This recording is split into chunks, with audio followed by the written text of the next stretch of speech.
Vai ser uma mensagem um pouco mais curta hoje, devido ao tamanho do versículo também, mas eu creio que vai ser edificante. Vamos orar primeiro. Mantenha sua Bíblia aberta. Deus, nós louvamos ao Senhor por Tua graça, Teu amor e Tua misericórdia, e te pedimos, Pai, para que a Tua palavra possa falar em nosso coração, e que nós possamos sair deste lugar transbordando do Teu amor e da Tua graça. Que em nome de Jesus, Pai, que a Tua palavra possa servir como uma espada afiada e possa nos fazer discernir o que é bom e o que é ruim, Pai. E que em nome de Jesus, que amanhã nós possamos ter a nossa mente no Senhor para conseguirmos acreditar e praticar aquilo que o Senhor tem nos ensinado no dia de hoje. Em nome de Jesus. Amém. Lucas 4, 41. E eu vou ler no livro de Lucas, no capítulo 4, porque é a mesma passagem de Mateus 8, é a mesma passagem. Portanto, vocês sabem que são evangélicos sinóticos, mas escritos por pessoas diferentes. O livro de Mateus é escrito por Mateus, que era um discípulo de Jesus.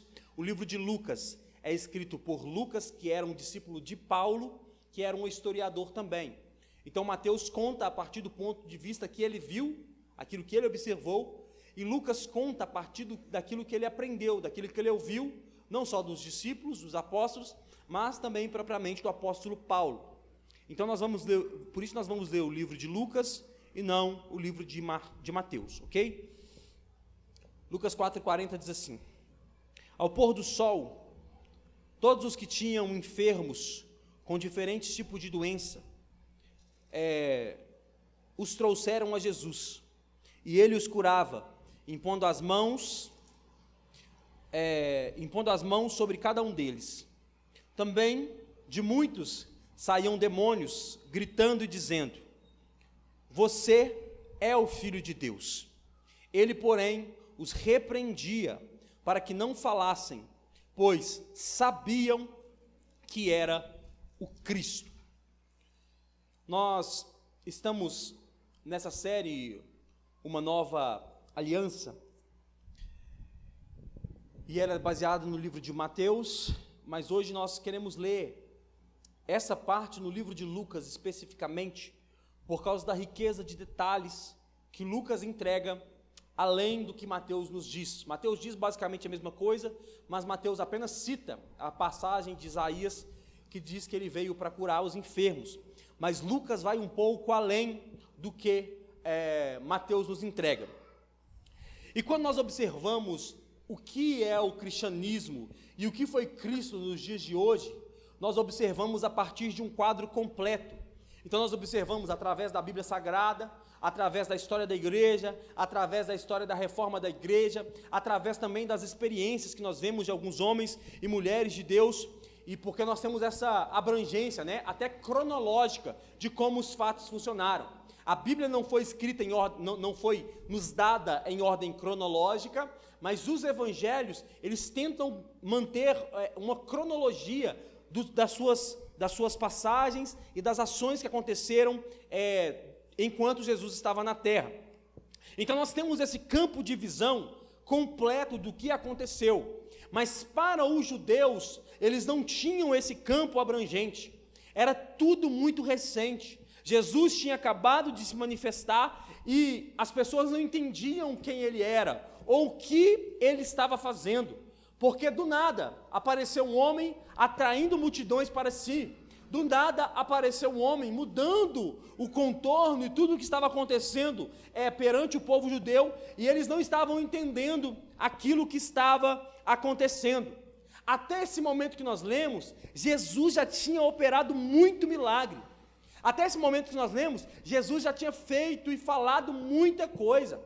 Jesus já tinha curado o leproso, Jesus já tinha transformado a água em vinho, Jesus já tinha curado o servo do centurião, Jesus estava acabando de curar a sogra de Pedro, ou seja, muita coisa já tinha acontecido até aquele tempo. Porém, independentemente das coisas que estavam acontecendo, a identidade de Jesus deveria ser preservada. Apesar de curar muitas pessoas, apesar de operar muitos milagres, Jesus fez com que sua identidade fosse preservada. Então a pergunta que mais se tinha naquele tempo, entre as pessoas que estavam caminhando perante Jesus, junto a Jesus, era: quem é ele? Quem é esse homem? Ele é um profeta qualquer? Ele é um homem que veio no nosso meio para operar milagres e depois vai embora? Quem é esse homem?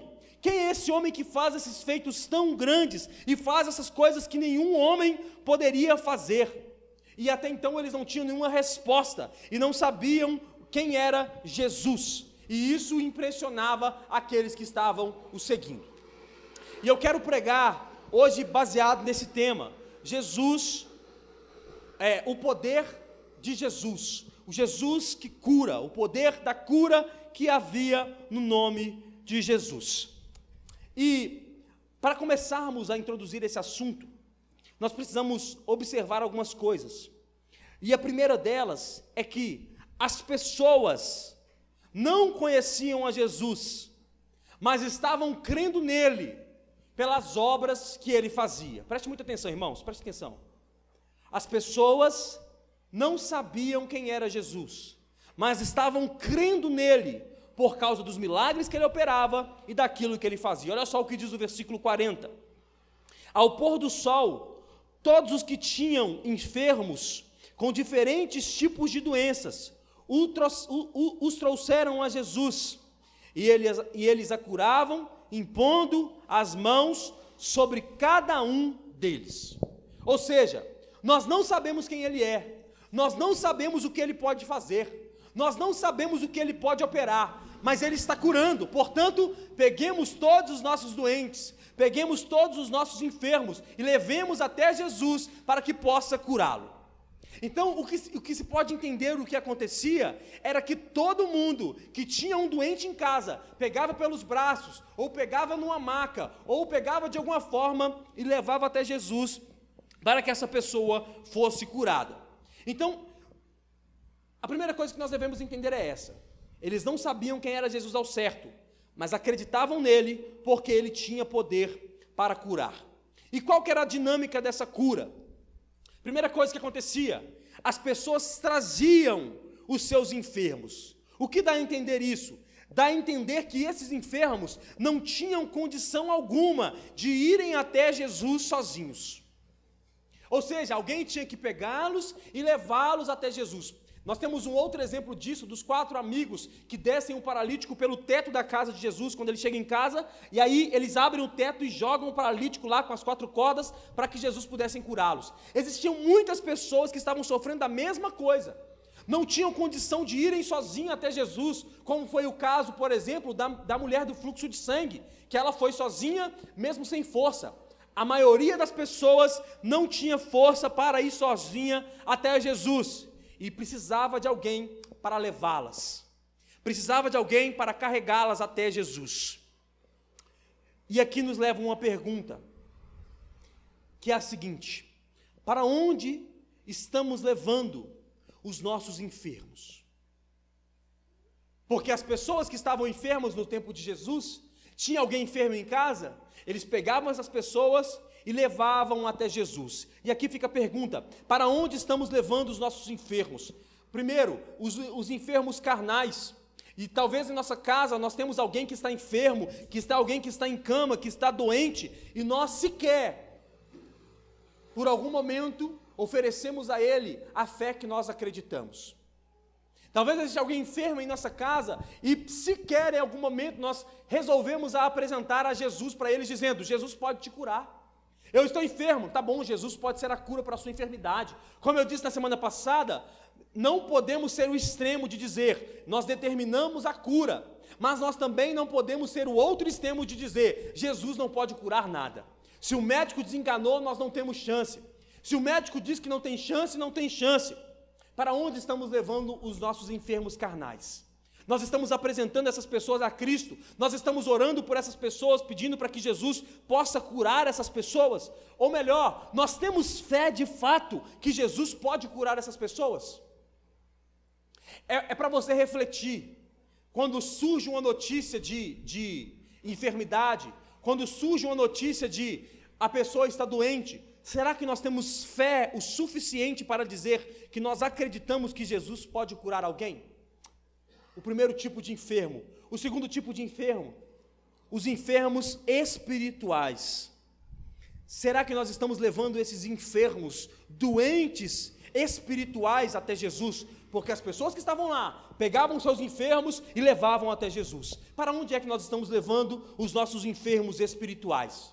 As pessoas que não conhecem Jesus, ou as pessoas que estão desistindo de seguir a Jesus, dizendo, eu não quero mais igreja, eu não quero mais ir para lugar nenhum, eu não quero mais frequentar igreja, eu não quero mais servir ao Senhor. Para onde é que nós estamos levando essas pessoas que estão doentes espirituais e não querem mais servir a Jesus? Ou que nunca conheceram Jesus? Para onde é que nós estamos levando essas pessoas?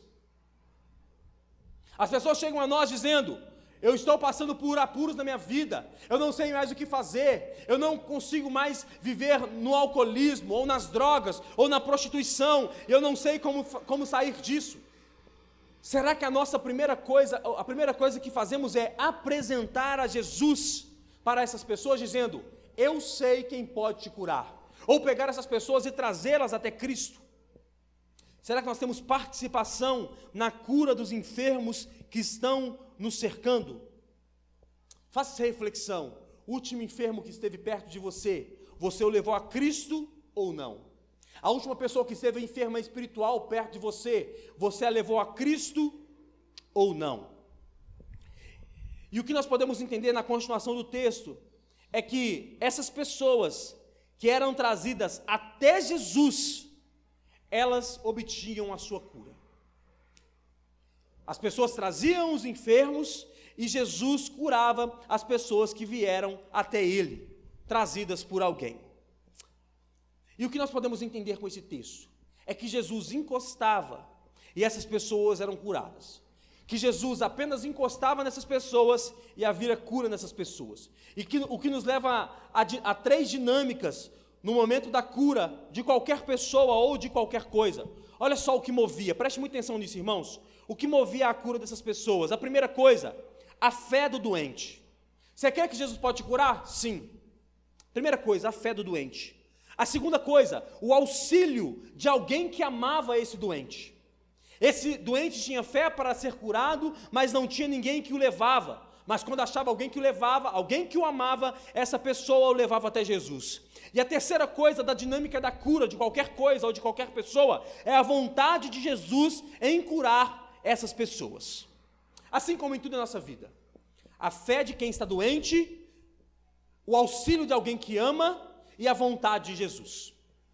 Estou passando por um problema espiritual. Depende da fé de quem está passando por esse problema, do auxílio de alguém que ama e da vontade de Jesus. Estou passando por algum problema emocional, depende de a fé daquele que está doente, a vontade de alguém que o ama e a vontade de Jesus curar. É a dinâmica da cura, a fé, o auxílio e a vontade de Deus. E a vontade de Jesus é que liga todos esses pontos. Preste muita atenção nisso, irmãos. A vontade de Jesus é que liga todos esses pontos. Jesus curava os enfermos porque Ele queria. Jesus acalmava a tempestade porque Ele queria. Jesus ressuscitava os mortos porque Ele queria. O que nos leva a entender que Jesus só faz as coisas conforme a sua vontade. O que nos leva a entender que todas as coisas só acontecem conforme a vontade de Jesus. Agora, cabe a nós descobrir qual é a vontade dEle para nossas vidas e para as vidas daqueles que nós amamos. Nós devemos saber isso. Não é se Jesus tem poder de curar, é se Ele quer curar. Não é se Jesus tem poder de fazer, é a questão se Ele quer fazer. Talvez no século XXI, nesses últimos tempos, nós talvez fomos tomados por um ceticismo, e aí nós não temos muita fé, muita crença nisso. Nós não teríamos coragem, por exemplo, de entrar num velório e orar para alguém que está num caixão. Você teria coragem de orar por alguém que está em um caixão? E alguns de nós, talvez, se orássemos por alguém que está no caixão, e se fosse a vontade de Deus essa pessoa levantar, nós mesmos sairíamos correndo do velório, dizendo: o sangue de Jesus tem poder. Porque talvez nós não temos fé que Jesus pode fazer. Mas Jesus chega em Lázaro, depois de 4 dias morto, manda tirar a pedra e ele sai de lá. É o mesmo Jesus. Jesus toca no caixão lá do filho da viúva de Naim, e aí o menino levanta. É o mesmo Jesus. Jesus que toca lá na filha de Lázaro, para a filha de Lázaro levantar, é o mesmo Jesus. E por que é que nós não temos essa certeza de que Ele pode curar, não importa qual seja a doença carnal? Levando para a área espiritual, o Jesus que curou pessoas e salvou pessoas que não tinham a mínima chance de ser curadas, de serem salvas, é o mesmo Jesus. O mesmo Jesus que salvou o apóstolo Paulo, o perseguidor da igreja, o homem que ninguém queria vê-lo por perto, porque tinha medo de matá-lo. Jesus teve que vir sozinho converter a Saulo no caminho de Tarso, e apareceu para ele e o converteu. É o mesmo Jesus que pode curar o nosso parente, que para nós não tem jeito. O mesmo Jesus que, se você vai em várias igrejas, tem vários testemunhos. Aqui na nossa igreja, vários testemunhos de pessoas que bebiam, que eram alcoolizadas, que eram drogadas, que eram prostitutas, e Jesus resolveu salvar. É o mesmo Jesus. Pessoas que estavam no crime e matavam, e sequestravam, e roubavam, e Jesus os curou. É o mesmo Jesus. Ele não mudou, ele é a mesma pessoa ainda. O que é que nós temos que fazer? É apenas pegar os nossos enfermos e levar até Jesus. Pegar os nossos enfermos e levar até Jesus. Por quê? Porque além de curar, ele também expulsava, ou ainda expulsa, os demônios. Olha só o que diz, versículo 41. Também de muitos saíam demônios gritando. Também de muitos saíam demônios gritando. Jesus não estava, naquele momento, o que se dá a entender do texto, é que ele não estava expulsando demônios. Dá-se a entender que ele estava curando pessoas. Mas o poder de Jesus era tanto, que ele estava expulsando, que ele estava curando o enfermo, e o diabo saía junto de bônus. Ele colocava a mão para curar o enfermo, mas o diabo saía junto no bônus dele ter curado o enfermo. Agora preste muita atenção nisso.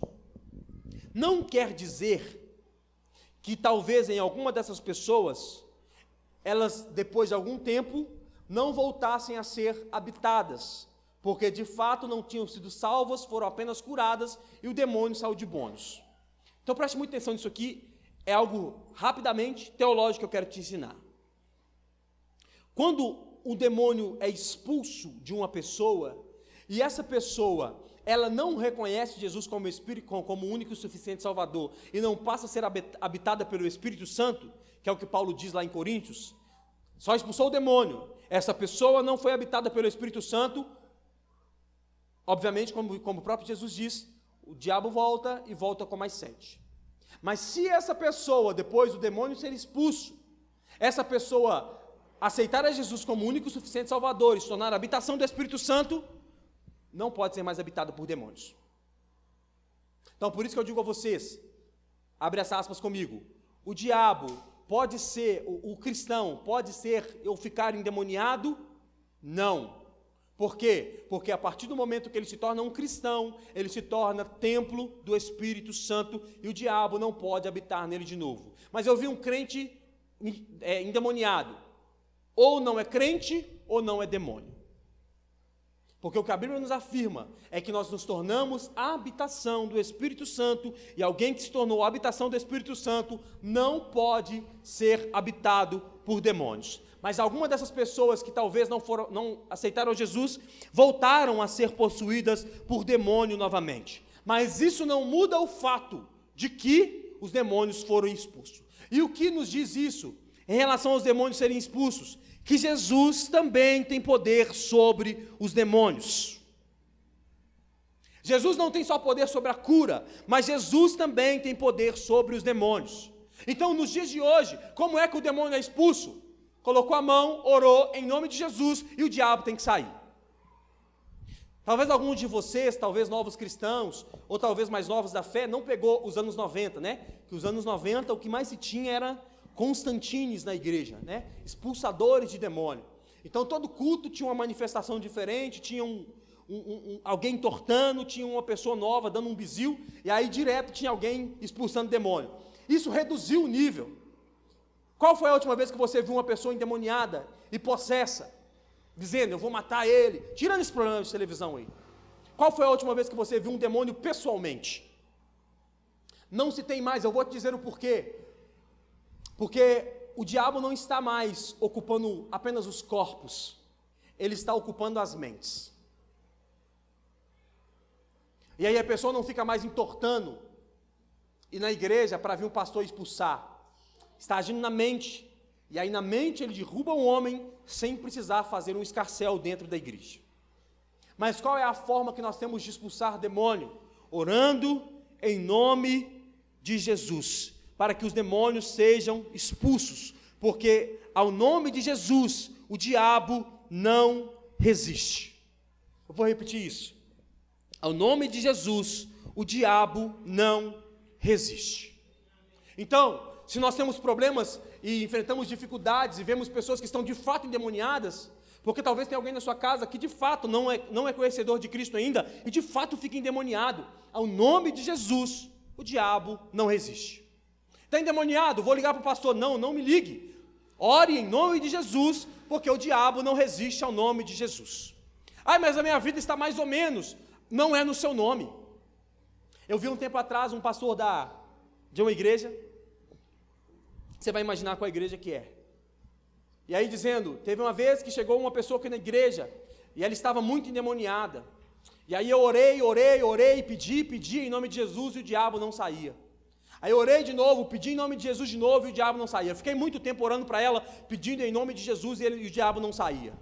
Aí ele diz assim, aí eu me revoltei e mandei o diabo sair. O nome de Jesus não resolveu, mas o nome dele resolveu. O nome de Jesus não foi o suficiente, mas o nome do Constantino foi suficiente. Dizendo, em meu nome o diabo vai sair. O nome de Jesus não resolveu, eu resolvo. Jesus não deu conta, eu dou conta. Não existe isso, irmão. O diabo só teme e treme um nome, que é o nome de Jesus. E orando em nome de Jesus, o diabo tem que sair. Amém? Então não me ligue se aparecer um demoniado, ore em nome de Jesus. Outra coisa que aconteceu, o diabo reconheceu quem Jesus é. Olha só o que diz a continuação do versículo 41. Você é o Filho de Deus. Ele, porém, os repreendia, para que não falassem, pois sabiam que ele era o Cristo. Olha só, até então Jesus era o enigma no meio das pessoas. As pessoas olhavam e não sabiam quem era Jesus. As pessoas olhavam e não sabiam o que Jesus estava fazendo.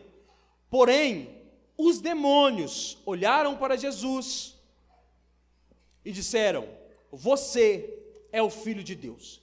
Quando é que Jesus é apresentado para os demônios? No seu batismo. No momento do batismo, o céu se abre, o Espírito desce como pomba, e Deus brada dos céus, esse é o meu Filho amado em quem tenho prazer. Naquele momento, automaticamente, ele é levado para o alto do monte, para ser tentado pelo diabo. Naquele momento, o diabo descobriu quem era o Filho de Deus. E dali para frente, nós lemos vários embates entre o diabo e entre o Filho de Deus, mas de todos esses embates, o diabo foi derrotado. No batismo, depois do batismo, sobe para o monte, 40 dias de jejum, em cima do monte, o diabo chega depois de 40 dias e começa a fazer propostas e é derrotado por Jesus. Agora de novo, o diabo está possuindo pessoas, e Jesus ora, e essas pessoas são libertas dos espíritos malignos. Por quê? Porque o diabo reconhece e treme ao nome de Jesus. Você é o Filho de Deus. Você tem moral sobre mim. Você tem autoridade sobre mim. O diabo fazia a festa até Jesus chegar. No momento em que Jesus chegava, o diabo tinha que ir embora. Por exemplo, quando Jesus expulsa os demônios do gadareno lá, que estava no cemitério, e aí os demônios pedem para serem lançados nos porcos, e os porcos se lançam ao mar, é Jesus mostrando o seu poder, dizendo: até aqui você imperou, mas a partir de agora você não impera mais. E abre as aspas comigo, às vezes falta em nós essa intrepidez, de chegarmos em lugares que estão sendo afligidos por Satanás, e orarmos em nome de Jesus, e dizermos: até aqui, diabo, foi muito legal, até aqui você fez o que você fez, mas agora, em nome de Jesus, você não pode mais habitar neste lugar. Agora, em nome de Jesus, essa pessoa está sendo liberta das suas garras. Qual foi a última vez que fizemos essa oração? O fato do diabo reconhecer quem é Jesus, nos mostra que nós não devemos temer mal algum, porque estamos do lado certo. O fato do diabo olhar e falar: você é o filho de Deus, e temer isso, nos mostra que nós não devemos temer mal algum, porque nós estamos do lado certo. Porém, nesse momento, ainda não era a hora de Jesus ser revelado como o Filho de Deus. Os demônios sabiam quem era Cristo, os demônios tremiam quem era Jesus, e sabiam que ele era o Cristo. Mas por que então que Jesus diz? Ele, porém, os repreendia para que não falassem que ele era o Cristo, porque não era o momento de Jesus ser revelado, porque a partir do momento que ele fosse revelado, ele seria perseguido. Por que Jesus diz? E você vai ler isso várias outras vezes, ele dizendo: não diz que eu sou o Filho de Deus, porque não estava no momento certo dele ser revelado como Filho de Deus, porque a partir do momento que ele fosse revelado, ele seria perseguido para ser morto. Ele não foi perseguido enquanto curava, ele não foi perseguido enquanto libertava, ele não foi perseguido enquanto operava grandes milagres. Jesus só foi perseguido o dia que ele afirmou que ele era Filho de Deus. O dia que ele disse: sou Filho de Deus. A partir de então, as pessoas começaram a procurar momentos para que pudessem o matá-lo. A partir do momento que ele disse: eu sou o Filho de Deus, as pessoas começaram a procurar formas de matá-lo. Tudo bem, enquanto você estava curando, estava tudo certo. Enquanto você estava libertando, estava tudo certo. Enquanto você estava ressuscitando mortos, estava tudo certo. Mas dizer que é o Filho de Deus, nós vamos te matar. Por isso que Jesus diz: não digam que eu sou o Filho de Deus. Por quê? Porque ele tinha que cumprir a sua missão, ele tinha que curar enfermos para a glória de Deus, ele tinha que expulsar enfermos para a glória de Deus, ele tinha que ressuscitar mortos para a glória de Deus, para que todos soubessem quem Jesus era. Aí quando houvesse perseguição sobre ele, iriam dizer: lembra aquele cara que estava curando? Lembra aquele homem que estava libertando? Lembra aquele homem que estava ressuscitando mortos? Pois é, ele está dizendo que ele é o Filho de Deus, portanto, devemos o matar. Mas isso não muda o fato que Jesus tinha todo o poder.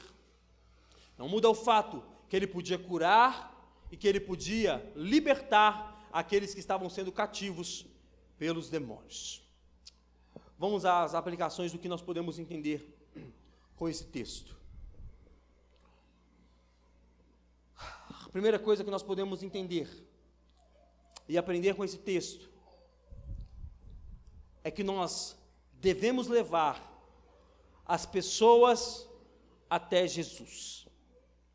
Nós devemos levar as pessoas até Jesus. Não só pessoas enfermas fisicamente, mas também pessoas enfermas espiritualmente. Eu conheço alguém que está doente fisicamente, ela precisa ser levada até Jesus. Eu conheço pessoas que estão enfermas espiritualmente, elas precisam ser levadas até Jesus.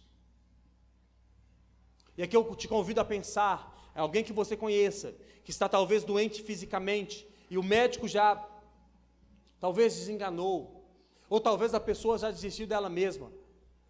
Por que não oferecemos Jesus a essa pessoa? Ou talvez você conhece alguém que está doente espiritualmente. A pessoa não consegue mais lidar com a igreja, com a casa do Senhor. Ou a pessoa nunca conheceu a Jesus e não sabe o que vai fazer, não sabe como lidar com a vida, não sabe se ela consegue ou não encontrar a Jesus. Eu te convido a apresentar a Jesus para essas pessoas. Nós somos anunciadores das boas novas. Nós somos anunciadores das boas novas.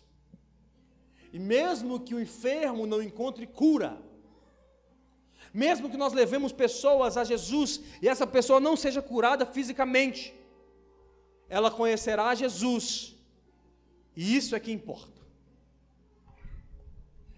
Eu levei até Jesus a essa pessoa, e a pessoa morreu doente, está tudo certo.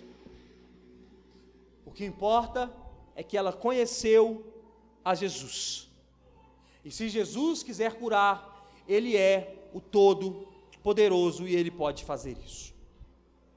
Segunda coisa que nós podemos aprender é que se até os demônios reconhecem quem Jesus é, nós devemos fazer o mesmo. Se até Jesus reconhece, se até os demônios reconhecem quem Jesus é, nós devemos fazer o mesmo. Muitas das vezes nós somos bons em falar, mas péssimos em crer. Nós somos bons de dizer que Jesus cura, que Jesus faz, que Jesus é, mas somos péssimos em crer que Ele pode fazer o que Ele faz. Se Jesus cura enfermos, se Ele liberta cativos, se Ele ressuscita mortos, por que é que nós não cremos que Ele pode agir na vida daquele em quem amamos, ou da vida daquele a quem amamos? Ele cura enfermos? Sim. Ele ressuscita mortos? Sim. Ele expulsa demônios? Sim. Por que não cremos que Ele pode trabalhar na vida daquele em quem amamos? Jesus pode e Ele tem todo o poder. Ele pode e Ele tem todo o poder. Filipenses 2,5 diz assim: de sorte que haja em vós o mesmo sentimento que houve também em Cristo Jesus, que sendo em forma de Deus, não teve por usurpação ser igual a Deus, mas esvaziou-se a si mesmo, tomando a forma de servo, fazendo-se semelhante aos homens, e achando na forma de homem, humilhou-se a si mesmo, sendo obediente até a morte, e morte de cruz. Por isso também Deus o exaltou soberanamente e lhe deu um nome que é sobre todo nome, para que ao nome de Jesus se dobre todo o joelho dos céus, dos que estão nos céus e na terra e debaixo da terra, e toda língua confesse que Jesus Cristo é o Senhor, para a glória de Deus Pai. Jesus é todo-poderoso. Jesus tem todo o poder. Não importa se seja espiritual, não importa se seja carnal, Jesus tem todo o poder. Então, se é problema carnal, se é doença, ore que Ele pode fazer. Se é espiritual, ore que Ele pode fazer. Fica de pé no seu lugar.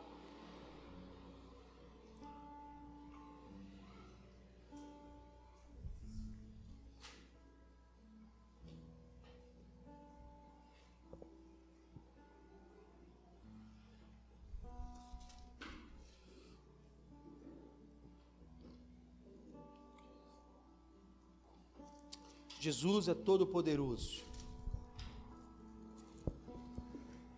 Fiquem de pé, por favor.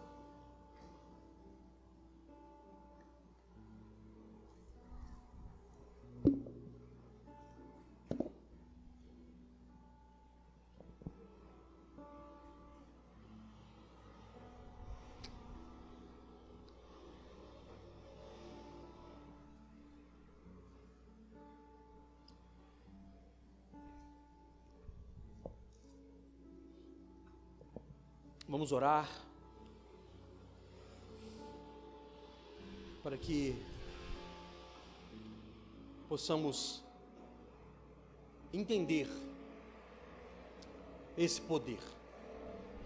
Talvez você não tenha fé o suficiente para crer que Jesus é todo poderoso e você sempre busca a segunda opção. Talvez você não tenha fé para crer que Jesus pode todas as coisas e você sempre quer a segunda opção daquilo que Jesus disse que ia fazer na sua vida. Eu quero te convidar a orar para que você possa ter fé, de crer e acreditar que Ele pode todas as coisas.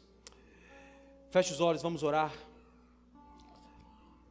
Deus, nós louvamos ao Teu nome, Pai, e agradecemos ao Senhor pelo Teu poder, pela Tua graça e por Tua misericórdia. Senhor, que nós possamos aprender com o Senhor dia após dia, a termos fé naquilo que o Senhor faz, Pai. Se nós tivermos alguém enfermo em nossas casas, se nós temos alguém, Pai, que está precisando do auxílio do Senhor, que nós possamos ter fé de orar e crer que o Senhor pode fazer todas as coisas, Pai. Se nós temos alguém que está enfermo espiritualmente, Pai, em nossas casas, que nós possamos orar e crer que o Senhor é um Deus que pode renovar essa pessoa espiritualmente. E que em nome de Jesus, antes de buscarmos, Pai, a segunda opção, antes de buscarmos as opções dos homens, nós possamos buscar a opção do Senhor, e que nós possamos, Pai, aprender com o Senhor dia após dia, a termos fé naquilo que o Senhor faz e naquilo que o Senhor é, em nome de Jesus, amém. Se você crê nisso, aplauda ao Senhor.